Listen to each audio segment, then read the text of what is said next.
नमस्कार, कैसे हैं आप सब दोस्तों। जैसा कि आप सभी को पता है कि पटवारी की सबमिट होने की फॉर्म की डेट बहुत ही ज़्यादा नज़दीक आ चुकी है। अगर जिन स्टूडेंट ने अभी तक फॉर्म को सबमिट नहीं किया है तो जल्द से जल्द फॉर्म को सबमिट कर दीजिए। और दूसरी चीज़ दोस्तों, अगर आप अभी तक हमारे पटवारी के ग्रुप से नहीं जुड़े तो उससे भी जुड़ जाएगी। और एक और इन्फॉर्मेशन जो आपको यहीं पर देना चाहूँगा, अगर आपने अभी तक हमारी एक PDF नहीं ली है, हमने 3000 क्वेश्चनों की एक PDF इंक्लूड की है जिसमें सारे क्वेश्चन आपको मिलेंगे। इसके साथ साथ आपको हिंदी, इंग्लिश, कंप्यूटर, सामान्य विज्ञान और मध्य प्रदेश सामान्य ज्ञान के साथ साथ आपको कंप्यूटर के उसमें नोट्स मिलेंगे।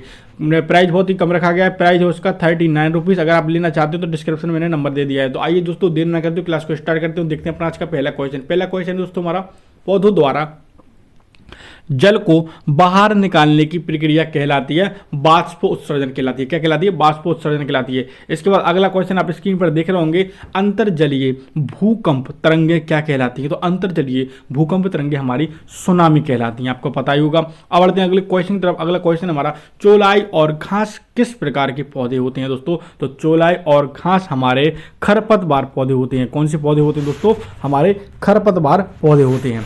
अब इसके साथ बढ़ते हैं अपने अगले क्वेश्चन की तरफ। और अगला क्वेश्चन आप देख रहे होंगे, किस ताप पर संग्रहित करने पर भोजन महीनों तक खराब नहीं होता है? तो -18 डिग्री सेल्सियस पर अगर आप अपने खाने को फ्रिज में स्टोर करके रख देंगे तो आपका खाना महीनों तक खराब नहीं होगा। लेकिन एक छोटा सा, ये आपको पता ही होगा, ये ताज़ा खाने का स्वाद ही कुछ और होता है।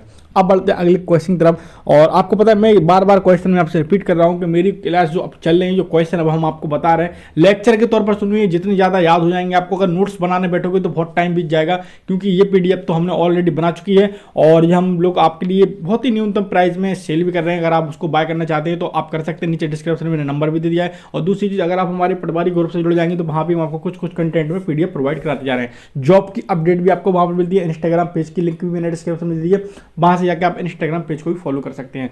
बढ़ते हैं क्वेश्चन की तरफ। कौन सी जहरीली गैस हमारे रक्त में हीमोग्लोबिन के साथ मिल सकती है और हमारी मृत्यु का कारण बन सकती है? तो कार्बन मोनोऑक्साइड होता है ये। अगले क्वेश्चन की तरफ चलते हैं। फ़ारेनहाइट पैमाने पर 100 डिग्री सेल्सियस पैमाने पर कितनी डिग्री के बराबर होता है? तो 37.8 डिग्री सेल्सियस के बराबर होता है। अब बढ़ते हैं अगले क्वेश्चन की तरफ। और अगला क्वेश्चन आप देख रहे हैं दोस्तों, क्वेश्चन है हमारा, भारी वर्षा व पवन के कारण उपजाऊ ऊपरी मृदा की हानि क्या कहलाती है? तो मृदा अपरदन कहलाती है। क्या कहलाती है दोस्तों? मृदा अपरदन कहलाती है। अगले क्वेश्चन तक बढ़ेंगे और अगला क्वेश्चन आप देख रहे होंगे, जब हम टेलीविजन की आवाज़ तेज करते हैं तो हम किसे बढ़ा रहे होते हैं? हम आयाम को बढ़ा रहे होते हैं दोस्तों। किसे बढ़ा रहे होते हैं? आयाम को बढ़ा रहे होते हैं। याद रखिए, ये क्वेश्चन मेरे बोलने से पहले अगर आपको याद हो गए होंगे तो बहुत अच्छी चीज़ है, क्योंकि बहुत से क्वेश्चन हम क्या करते हैं, 2-2, 3-3 क्वेश्चनों को हम हर क्लास में रिपीट कर देते हैं ताकि क्वेश्चन याद हो जाए आपको। तो अगर मैं जैसे ही क्वेश्चन पढ़ूंगा और आपको उसका आंसर पता है तो बहुत ही अच्छी आपकी तैयारी चल रही है। और हो सकता है आप ऐसे ही तैयारी करते रहेंगे तो आपका जरूर निकल जाएगा दोस्तों। बिल्कुल मेहनत में ढील मत दीजिए, क्योंकि ठंडों का समय जितना हो सके आप पढ़िए। ठंडों का समय है मतलब पढ़ने का सीजन है, याद रखिए। बिल्कुल भी चूकिए मत, कोई भी कमी नहीं होना चाहिए पढ़ाई में। अगर कोई क्वेश्चन है, डाउट से सर कैसे पढ़े, क्या करें, आप हमसे पूछ सकते हैं। मैंने नंबर भी नीचे दिया है, मैसेज कर सकते हैं व्हाट्सएप पर, ठीक है ना। चलते हैं क्वेश्चन की तरफ। दही में कौन सा अम्ल पाया जाता है? तो दही में लैक्टिक अम्ल पाया जाता है। कौन सा अम्ल पाया जाता है? लैक्टिक अम्ल पाया जाता है।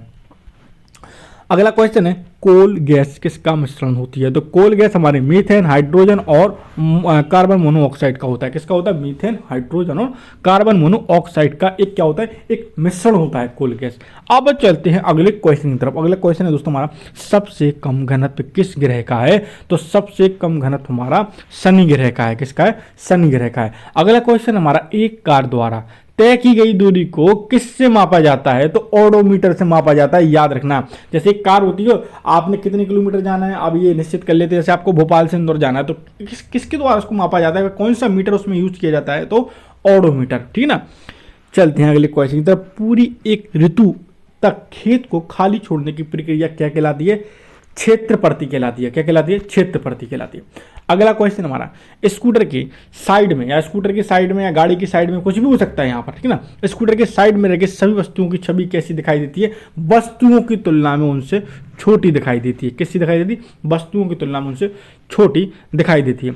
अगला क्वेश्चन है दोस्तों, वह सुरक्षित क्षेत्र जहां पर जानवर बिना किसी बाधा के अपने प्राकृतिक निवास स्थान में रहते हैं वह क्या कहलाता है? अभयारण्य। क्या कहलाता है दोस्तों? अभ्यारण्य कहलाता है। देखिए, एक होता है अभ्यारण्य और एक होता है राष्ट्रीय उद्यान। राष्ट्रीय उद्यान में जानवरों को एक सीमित सीमा के अंदर रखा जाता है और जो कुछ खास जानवर होते हैं उनको पिंजड़ों के अंदर रखा जाता है। लेकिन अभ्यारण्य में ऐसा नहीं होता है। अभ्यारण्य में पूरा एक जंगल होता है दोस्तों, और उस जंगल वाले एरिया में वो जानवर खुले रहते हैं, ठीक ना। अब चलते हैं हम अपने अगले क्वेश्चन की तरफ, और अगला क्वेश्चन आप देख रहे हैं दोस्तों। लेकिन क्वेश्चन के पहले अगर आप हमारी वह पीडीएफ परचेस करना चाहते हैं तो नंबर मैं आपको दे देता हूं। नंबर है हमारा 786, नंबर क्या है 786 940 71 89 दोस्तों। इस नंबर पे आपको हमको व्हाट्सअप मैसेज करना है और लिख देना है सर पीडीएफ, तो हम आपको प्रक्रिया बता देंगे कि आप कैसे उसको परचेस कर सकते हैं दोस्तों। परचेस करने का उद्देश्य इतना सा है, मैं इन पीडीएफ को कम से कम 5 पीडीएफ है दोस्तों, बहुत ही लो प्राइस में इसलिए बेच रहा हूँ, केवल टाइपिंग और जो मैटर का जितनी मेहनत लगी है इसलिए मैंने कम प्राइस रखा है। उसमें आपको बहुत सारे कंटेंट मिल जाएंगे और जो आपके पहले पटवारी की परीक्षा में क्वेश्चन आ चुके हैं हमने उनको भी इसमें इंक्लूड कर दिया है। तो अब अगर आप परचेस करना चाहते हैं तो जल्द से जल्द ले लीजिए, क्योंकि टाइम बहुत कम है। अब केवल रिवीजन का समय, वन लाइन फैक्ट का समय है, रिवीजन करने का समय, क्योंकि अब इतना समय नहीं रह गया कि आप डिटेल्स में सारे सब्जेक्ट को पढ़ें दोस्तों। तो अब बढ़ते हैं, क्वेश्चन आपने नंबर देख ही लिया होगा 786 940 71 89। चलते हैं अगले क्वेश्चन की तरफ। कौन सी राशि दूरी कौन सी राशि है? दूरी कौन सी राशि है? दूरी एक सदिश राशि है। इसके बाद तापमान की एसआई इकाई क्या है? तो तापमान की एसआई इकाई केल्विन होती है दोस्तों। अब इसके बाद अगला क्वेश्चन है, मृदा अपरदन को रोकने की सर्वोच्च विधि कौन सी है दोस्तों? तो वन रोपण है दोस्तों। क्या है? वन रोपण है। अब इसके बाद अगला क्वेश्चन है, देखिए ये वाले क्वेश्चन सबसे ज़्यादा आते हैं, भाषा वाले क्वेश्चन जितने भी होंगे सबसे ज़्यादा आपसे ये पूछे जाएंगे। क्वेश्चन हमारा, संक्षारण रोकने के लिए लोहे के पाइप और सीटों पर जिंक धातु की कोटिंग की जाती है। यह प्रक्रिया क्या कहलाती है? जस्तीकरण कहलाती है। क्या कहलाती है दोस्तों? जस्तीकरण यह प्रक्रिया हमारी कहलाती है। अब बढ़ते हैं अगले क्वेश्चन की तरफ, और क्वेश्चन को बिल्कुल भी आप लेक्चर के तौर पर अटेम्प्ट करिए, याद रखें आपको बहुत सी चीजें सीखने के मिलेंगी, बहुत सी चीजें याद हो जाएंगे। चलिए चलते हैं क्वेश्चन की तरफ। क्वेश्चन में, भोजन संग्रहित किए जाने वाले लोहे के डिब्बे को टिन से विद्युतीय लेपित किया जाता है, क्योंकि किस लिए किया जाता है? क्योंकि टिन लोहे की तुलना में कम अभिक्रियाशील है और भोजन को खराब होने से बचाता है दोस्तों। याद रखिए, ये पॉइंट नोट कर लीजिए। चलते हैं अब हम अपने अगले क्वेश्चन की तरफ। परिपथ किसे कहते हैं? तो परिपथ बिजली के प्रवाह के पूरे पथ को यदि हम कम नौकायन बंद कर दें तो नाव स्थिर अवस्था में आ जाएगी। ओके ना। अब बढ़ते हैं अगले क्वेश्चन की तरफ, और अगला क्वेश्चन आप देख रहे हैं दोस्तों। क्वेश्चन हमारा, वस्तुओं की गति की अवस्था को बदलने के लिए कौन सा बल उत्तरदायी होता है? तो घर्षण बल उत्तरदायी होता है। कौन सा बल उत्तरदायी होता है? घर्षण बल उत्तरदायी होता है दोस्तों, ठीक है ना।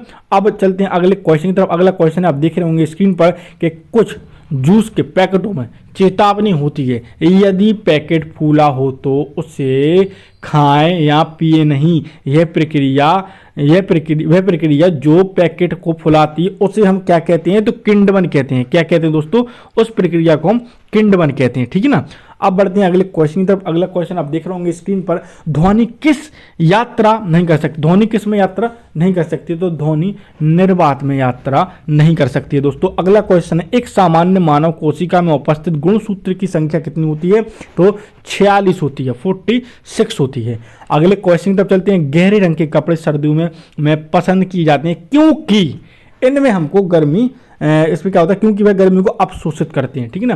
तो गहरे रंग के जो कपड़े होते हैं हम सर्दियों में पसंद करते हैं क्योंकि वो गर्मी को अवशोषित करते हैं, जिससे हमको गर्माहट मिलती है। अब आपसे एक और लास्ट रिक्वेस्ट करना चाहूँगा दोस्तों कि अगर आप हमारे चैनल पर नए हैं तो प्लीज़ दोस्तों हमारे चैनल को सब्सक्राइब कीजिए और बेल आइकन को ऑन कीजिए, ताकि क्लास का नोटिफिकेशन सबसे पहले आपके पास पहुँचे। क्योंकि हम बहुत टाइम से देख रहे हैं आपका सपोर्ट थोड़ा सा कम हो गया है, हमको भी मोटिवेट की जरूरत पड़ती है हर क्लास में, आपसे बार बार रिक्वेस्ट कर रहे हैं। तो प्लीज़ अगर चैनल पर नए हो तो हमारे चैनल को सब्सक्राइब कीजिए, हमको भी आपके सहयोग की जरूरत पड़ती है दोस्तों। हम भी मोटिवेट होते हैं, हम भी एक लाइन में लगे हैं कि आप हमें सपोर्ट करें, हम भी एक आगे आएँ। छोटा सा चैनल जरूर है पर आप लोग बहुत पसंद कर रहे हैं, और दूसरी चीज़ कंटेंट बहुत अच्छा लाने की कोशिश करते हैं। अगर आपको कोई शिकायत है, कुछ है, तो आप कमेंट बॉक्स में करिए। बहुत से स्टूडेंट की कभी कभी कमेंट आते भी हैं, तो हो जाए, हम भी इंसान ही हैं, गलती हो जाती है कभी कभी।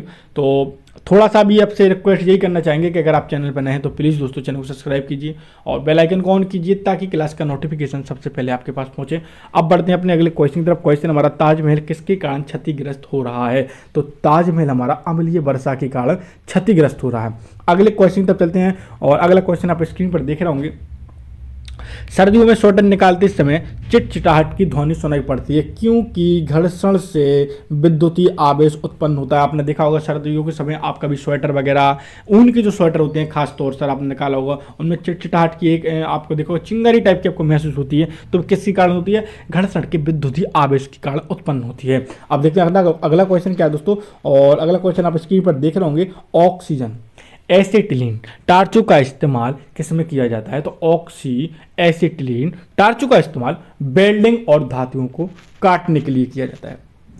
किसके लिए किया जाता है? वेल्डिंग और धातुओं को काटने के लिए किया जाता है दोस्तों। तो उम्मीद है दोस्तों आज के लिए क्लास में इतना ही। क्लास आपको पसंद आई होगी। कल हम एक और क्लास के साथ मिलेंगे। जब तक के लिए दोस्तों जय हिंद जय भारत।